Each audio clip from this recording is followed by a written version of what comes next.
Como lo comentaba la jefe Roxana, el día de hoy vengo a hablarles sobre el manejo de nuestros pacientes en el servicio de urgencias en cuanto a temas de dolor y sedación. Para iniciar, es importante mencionar que el dolor constituye el 78% de las consultas de nuestro servicio de urgencias y por ende nosotros como profesionales debemos estar en la capacidad de abordarlo y manejarlo de la mejor forma posible. Entonces, en la bibliografía existen muchísimas definiciones de dolor, pero el día de hoy les quiero compartir la que nos indica la Asociación Internacional de Estudios del Dolor, que define el mismo como una sensación emocional y sensitiva, desagradable, que puede tener asociación a una lesión tisular o potencial. ¿Qué es importante cuando hablamos de dolor? Conocer cada tipo de dolor para poder dar su manejo apropiado. Entonces vamos a definir el dolor dividiéndolo en diferentes tipos: duración, patogenia, localización, curso e intensidad. Tenemos que por duración nuestro dolor se divide en dolor agudo y crónico. El dolor agudo es aquel que tiene aparición repentina y tiene una duración menor a 3 meses de evolución. El dolor crónico es aquel que puede estar asociado a patologías de base, a cuidados paliativos y que tiene un tiempo de evolución superior a 3 meses. En cuanto a patogenia, el dolor neuropático es aquel que tiene una conexión directa con nuestro sistema nervioso central, es bien localizado, se irradia desde su punto de origen y el ejemplo más claro de este es el dolor por compresión lumbar.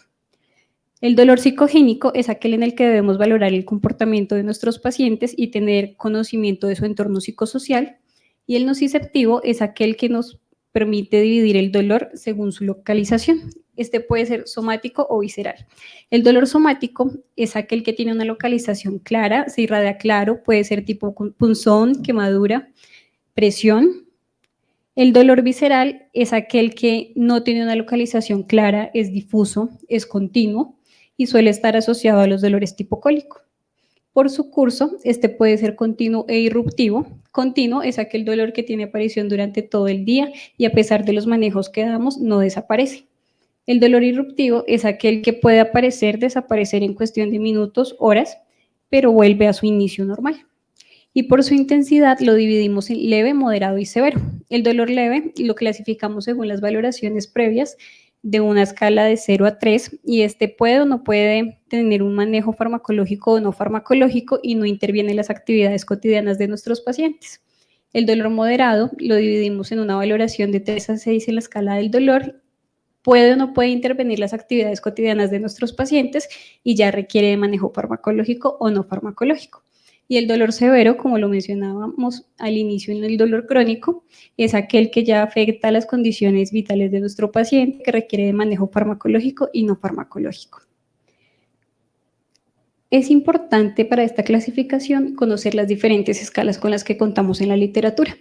Tenemos presente que cuando hablamos de pacientes pediátricos estamos involucrados en diferentes niveles de su ciclo vital.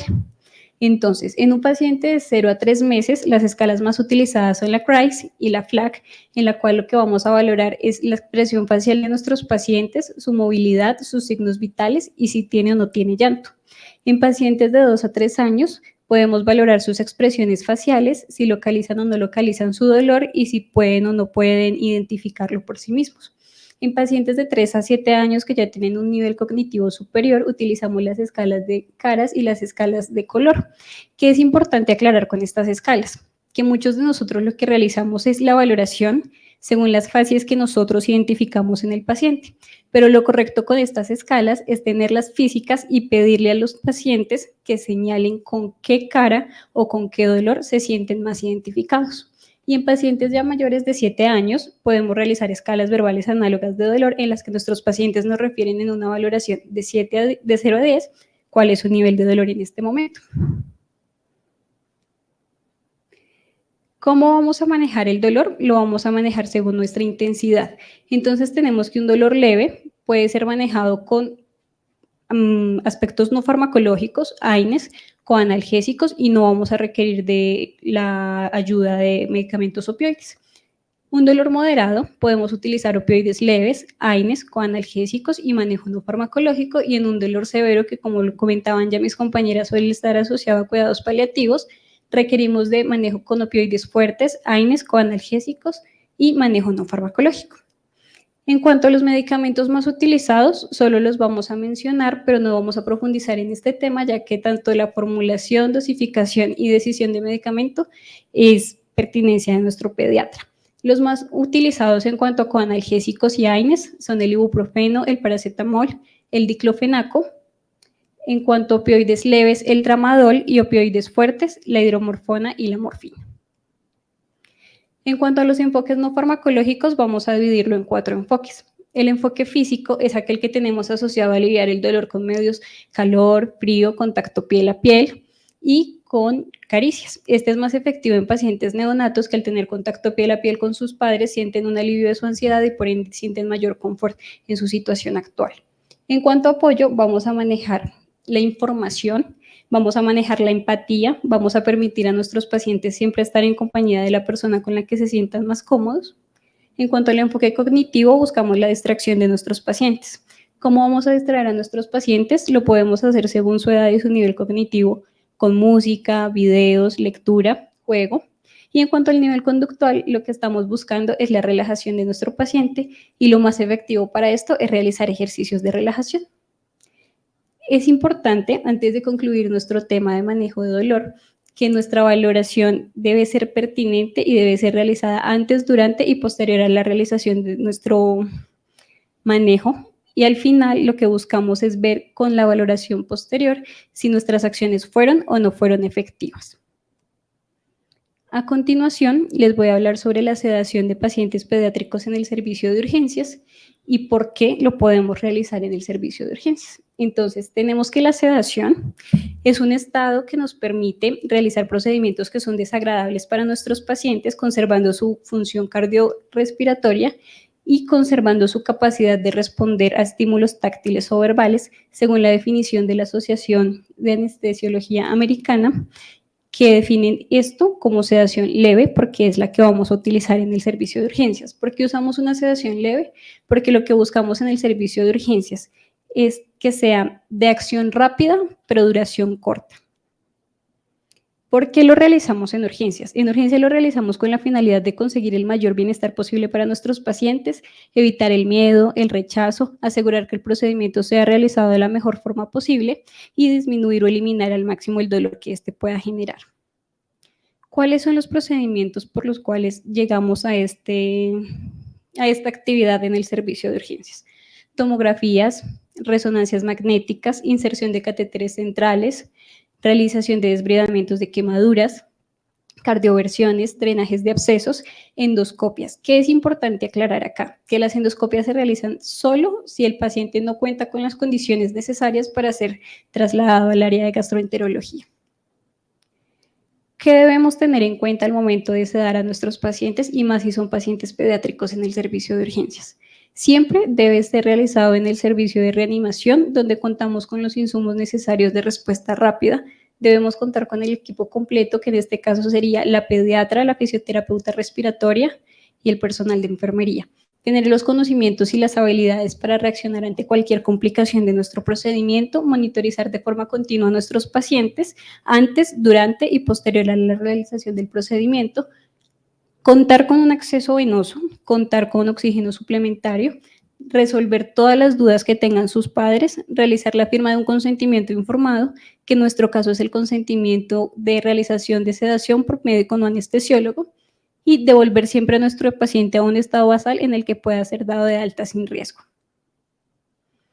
¿Qué es importante también? Considerar que según la edad de nuestros pacientes requerimos un ayuno mínimo para la realización de dichos procedimientos, ya que cuando nuestro cuerpo se encuentra bajo efectos de sedación perdemos nuestra protección de nuestro sistema respiratorio y podemos llegar a presentar broncoobstrucciones. Entonces tenemos que, según si son sólidos o líquidos, nuestro ayuno puede variar entre 2 y 6 horas dependiendo de la edad de nuestros niños. Y también es importante contar que si nuestros niños van a estar en ayuno, deben contar con soluciones dextrosadas y toma de glucometrías. ¿Cuáles son los fármacos más comunes en cuanto a sedación de paciente pediátrico? En cuanto a sedación de paciente pediátrico, tenemos que se utiliza la ketamina, el midazolam, el fentanilo y el propofol. Pero en el servicio de urgencias solo serán utilizados el midazolam y la ketamina. El propofol y el fentanil se reservan para áreas de cirugía y para áreas de unidad de cuidado intensivo. El midazolam y la ketamina, como les mencionaba inicialmente, son medicamentos que son de acción rápida y duración corta. ¿Qué tienen de especial? El midazolam nos permite una duración de 20 a 30 minutos para la realización de nuestros procedimientos y la ketamina de 10 a 15 minutos. ¿Qué debemos tener en cuenta? Los antecedentes de nuestros pacientes, porque la ketamina es un medicamento que, si bien nos ayuda para la realización de los mismos, puede causar alucinaciones mayores, y en pacientes con riesgo psiquiátrico su despertar puede ser más agitado, con riesgo de autoheteroagresión y con alucinaciones mayores. Si conocemos los anestésicos más comunes, es importante conocer cómo vamos a revertir sus efectos en caso tal que las cosas no salgan como lo esperamos en el servicio de urgencias. El flumazenil es el medicamento de elección para la reversión de efectos por benzodiazepinas y lo vamos a administrar en caso tal de realizar cualquier intervención no deseada. Este nos va a revertir a un 100% las alteraciones de nuestro sistema respiratorio y su tiempo de evolución va de 20 a 35 minutos. La naloxona nos va a revertir los efectos de medicamentos opioides y narcóticos y su tiempo de evolución va de 40 a 60 minutos. ¿Qué es importante? Valorar a nuestros pacientes antes de iniciar el procedimiento, porque si iniciamos el procedimiento sin contar con la sedación oportuna de nuestros pacientes, vamos a correr el riesgo de generar dolor, rechazo o inconformidad con la realización del mismo. ¿Cuál es la escala más utilizada en nuestra institución? La Ramsey, que, como lo mencionábamos anteriormente, es una escala que valora nuestro estado de alerta. Si estamos completamente conscientes, si estamos ansiosos, si estamos en un efecto de somnolencia o si definitivamente ya no respondemos a ningún estímulo. La escala de sedación según el nivel de conciencia es una escala que también podemos utilizar, y esta se va a dividir entre sedación mínima, consciente, profunda o ya anestesia general. Para esta, lo que vamos a valorar es nuestra respuesta verbal, nuestra vía aérea, nuestra ventilación espontánea y nuestra función cardiorrespiratoria. Y por último, la escala de valoración de alerta o sedación, que en esta lo que vamos a hacer es valorar a nuestro paciente desde el entorno de su discurso, de su expresión facial y de cómo están sus ojos, teniendo en cuenta que al momento de iniciar somnolencia podemos comenzar a presentar episodios de ptosis. Posterior a la realización de nuestro procedimiento, debemos estar seguros de que nuestro paciente continúa en el servicio de urgencias, que debe tener un despertar en el cual nuestro paciente esté consciente, alerta, orientado y pueda sentarse o caminar si su edad lo permite, que reconozca a sus padres, que no cuente con alteraciones de su sistema cardiorrespiratorio y que siempre, antes de dar de alta, debe ser tolerada su vía oral, y lo indicado es que se realice 1 o 2 horas posterior a la realización del procedimiento. ¿Qué consideraciones debemos tener al momento de dar de alta a este paciente? Recomendar a sus padres que, si notan alteraciones en su color facial, azul, morado, son signos de cianosis, que deben valorar el patrón respiratorio de sus niños, deben valorar que no tengan alteraciones en el comportamiento, no deben permitir que realicen actividades que requieran mayor concentración cognitivo-motora como natación, montar en bicicleta, patines durante las primeras 24 horas, y estar pendientes a que no presenten estados de somnolencia profunda. Esto por parte de nosotros como enfermeros, que debemos brindar una atención más allá de la instaurada inicialmente. Y para concluir nuestro tema del día de hoy, quiero brindarles como las reflexiones de la presentación. Para iniciar con nuestro tema principal, el dolor. Siempre debemos valorar de una forma oportuna y objetiva nuestro dolor en los pacientes. Debemos elegir la mejor forma para tratar este dolor y continuar una evaluación posterior para verificar si nuestras acciones fueron o no fueron efectivas. Y en cuanto a sedación, es importante recordar que siempre debe ser realizado en el servicio de reanimación, que debe ser realizado por expertos y que la institución debe contar con todos los insumos necesarios para afrontar cualquier complicación. Muchas gracias.